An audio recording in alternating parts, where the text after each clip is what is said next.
Hello. ഇന്ന് നമ്മൾ ഒരാളെ വിലയിരുത്തുന്നത് നമ്മളാദ്യം നമ്മളെ വിലയിരുത്തണം. നമ്മൾ മറ്റുള്ള ആൾക്കാരെ വിലയിരുത്തും. നമ്മളെന്താ തെണ്ടിത്തനം ചെയ്യുന്ന അതൊന്നും നമുക്ക് പറയേണ്ട ആവശ്യമില്ല. അതാണ്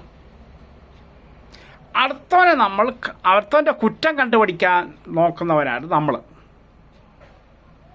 സ്വന്തം കണ്ടിൽ അഴുക്കെടുത്ത് കളഞ്ഞിട്ട് വേണം മറ്റുള്ളവൻ്റെ കണ്ടിൽ അഴുക്കുണ്ടെന്ന് പറയാൻ.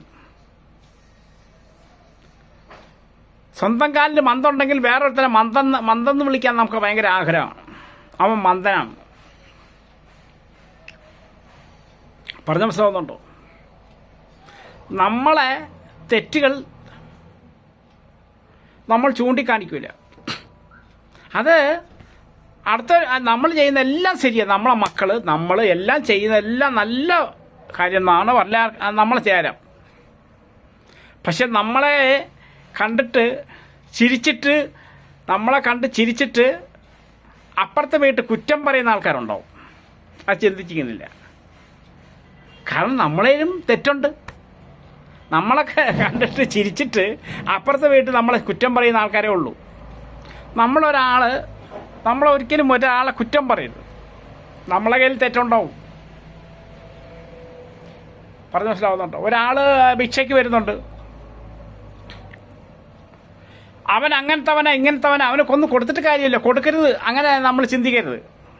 അങ്ങനെയാണെങ്കിൽ നമ്മളെ കയ്യിൽ എന്തെല്ലാം തെറ്റുണ്ട്. അള്ളാഹു താല നോക്ക് മഴ വർഷിക്കുന്നു, കാറ്റ് തരുന്നു, പല പല അനുഗ്രഹങ്ങൾ തരുന്നുണ്ട്. നമുക്ക് തെറ്റുണ്ടായിട്ടും അള്ളാഹു താല നമ്മളെ കൈവിടുന്നില്ല. പിന്നെ നമ്മളെന്തിന് വേറെ ഒരുത്തന്നെ അത് കിടക്കണ്ടെന്ന് പറയാം? അവകാശം എന്തെന്ന് പറ? വേറെ ഒരുത്തനെ സഹായിക്കണ്ട എന്ന് പറയാൻ നിനക്ക് എന്നെ അവകാശം? നീ തെറ്റ് ചെയ്തിട്ട്, നമ്മളെല്ലാം തെറ്റ് ചെയ്തിട്ട് അള്ളാഹു താല നമുക്ക് വേണ്ടി പുറത്തു തന്നിട്ട് പല പല അനുഗ്രഹങ്ങൾ നമുക്ക് ചൊരിയുന്നു. പറഞ്ഞു മനസ്സിലാവുന്നുണ്ടോ? അനുഗ്രഹം എന്ന് വെച്ചിട്ടുണ്ടെങ്കിൽ നീ ആയിരിക്കും അള്ളാഹു താല എന്നെ അനുഗ്രഹം ചൊരിയുന്നെന്ന് പറഞ്ഞിട്ട്. ഇന്ന് ചില ഇബിലീസുകളെ തെറ്റിദ്ധാരണയുണ്ട്. ഞാൻ ജോലി ചെയ്യുന്നു, ഞാൻ കഴിക്കുന്നു, ഞാൻ എൻ്റെ മക്കളെ നോക്കുന്നു. നീ എന്താ നോക്കണത് പറ? നീ എങ്ങനെ ജോലി ചെയ്യുന്നു പറ? അള്ളാഹു താല നിനക്ക് അനുഗ്രഹം തന്നില്ലെങ്കിൽ നീ എന്നാ ജോലി ചെയ്യും പറ? രാവിലെ കിടക്കപ്പായ നീ എഴുന്നേക്കുവോ? നിന്റെ മക്കളെ നീ നോക്കുവോ? നിന്റെ ഭാര്യയ്ക്ക് നീ നോക്കുവോ? അടുത്തവരെ നീ നോക്കുവോ? അത് ചിന്തിക്കൂല. നമ്മൾ ചെയ്യുന്ന എല്ലാം ശരി. ആരെങ്കിലും ഒരാൾക്ക് കൊടുക്കുന്നതായിട്ട് അവന് കൊടുക്കരുത് കേട്ടോ. അവൻ അങ്ങനത്തവനാ ഇങ്ങനത്തെ. നീ അങ്ങനെ പറയാൻ നീ ആരാണ് പറ? നിന്റെ തെറ്റുകൾ നിന്നെ കണ്ട് ചിരിച്ചിട്ട് നിന്റെ തെറ്റുകൾ വേറെ ആൾക്കാർക്ക് പോയി പറയുമ്പോൾ നമ്മൾ നല്ലവനാണെന്ന് നമ്മളെ കാണുമ്പോൾ ആരും ഒന്നും മിണ്ടൂല. അപ്പുറത്തെ വീട്ടിൽ നമ്മളെ കുറ്റം പറയാനേ ഉണ്ടാവുള്ളൂ. അവൻ അങ്ങനെയാണ്, ഇവൻ ഇങ്ങനെയാണ്, കുറ്റം പറയാനുണ്ടാവുള്ളൂ. നമ്മൾ വേറൊരാൾക്ക് സഹായം ചെയ്തില്ലെങ്കിലും വേണ്ടില്ല.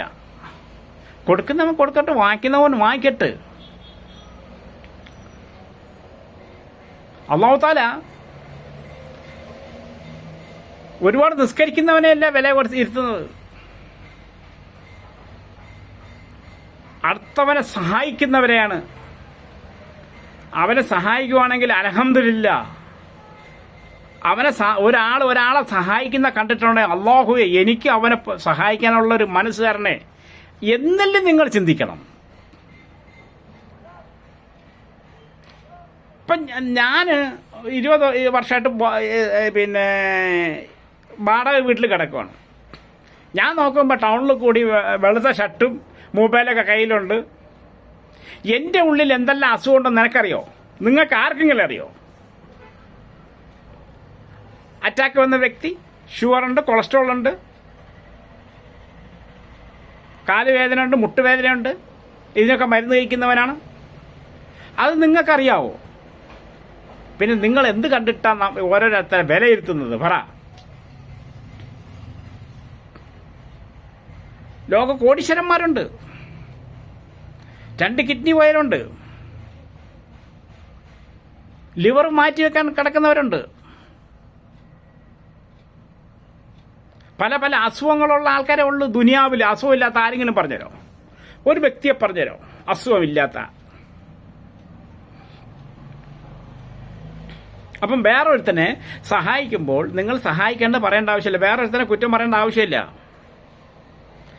അങ്ങനെയാണെങ്കിൽ അള്ളാഹു തആല നമുക്ക് പണ്ടേ ശിക്ഷ തന്നേനെ. നമ്മളെന്തെല്ലാം തെണ്ടിത്തനം ചെയ്യുന്നറിയോ? ആ തെണ്ടിത്തനത്തിനുള്ള തെറ്റുകൾ നമുക്ക് അള്ളാഹു തആല തന്നേനെ. പറഞ്ഞ മനസ്സിലാവുന്നുണ്ടോ? ഒരിക്കലും വേറെ ഒരുത്തനെ സഹായിക്കുമ്പോൾ അവനെ സഹായിക്കരുതെന്ന് പറയരുത്. എന്നെ കൊണ്ട് ഒരാൾക്ക് ഒരു 10 അരി വാങ്ങിച്ചു കൊടുക്കുക, അല്ല 5 അരി വാങ്ങിച്ചു കൊടുക്കാൻ നോക്കൂല. ഞാൻ എന്തിനാ അവരെ ശല്യപ്പെടുത്തുന്നു? പറ. എൻ്റെ തൊട്ടടുത്ത വീട്ടിൽ ആ മുസ്ലിം പെണ്ണുങ്ങളുണ്ട്, ഒരു കൊച്ചു തള്ളയുണ്ട്. അവർക്ക് വരെ ചില മാസങ്ങളിൽ വാടക കൊടുക്കാൻ പറ്റുന്നില്ല. പറഞ്ഞ മനസ്സിലാവുന്നുണ്ടോ? അങ്ങനെ ഓരോ സാഹചര്യങ്ങളവരുണ്ട്. അവർ പുറത്ത് പോകുമ്പോൾ ഉടുത്തൊരുങ്ങി മിനിങ്ങി പോകുന്നുണ്ട്.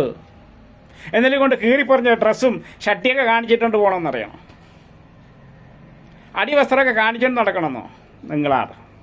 ഇപ്പം ഞാൻ പുറത്തിറങ്ങുമ്പോൾ ഈ ഷട്ടിലൊക്കെ ചെളിയൊക്കെ വാരി തേച്ച് ഈ കുളിക്കാതെ നനയ്ക്കാതെ ഇങ്ങനെ നടക്കണമെന്നാണോ ഉള്ളത്? വൃത്തിയായിട്ട് നടക്കണം. അൽ ബക്കറ എന്ന് പറഞ്ഞ സൂറത്തിൽ പറയുന്നുണ്ട്, 153 ആയത്തുകളിൽ പറയുന്നുണ്ട്. ഭയങ്കര ബുദ്ധിമുട്ടായിരിക്കും, പക്ഷെ അയാളെ കണ്ടിട്ടുണ്ടെങ്കിൽ പറയൂല. അവനെ കണ്ടുപിടിച്ച് സക്കാത്ത് കൊടുക്കണം അൽ ബക്കറ എന്ന് പറഞ്ഞ സൂറത്തിലുണ്ടല്ലോ.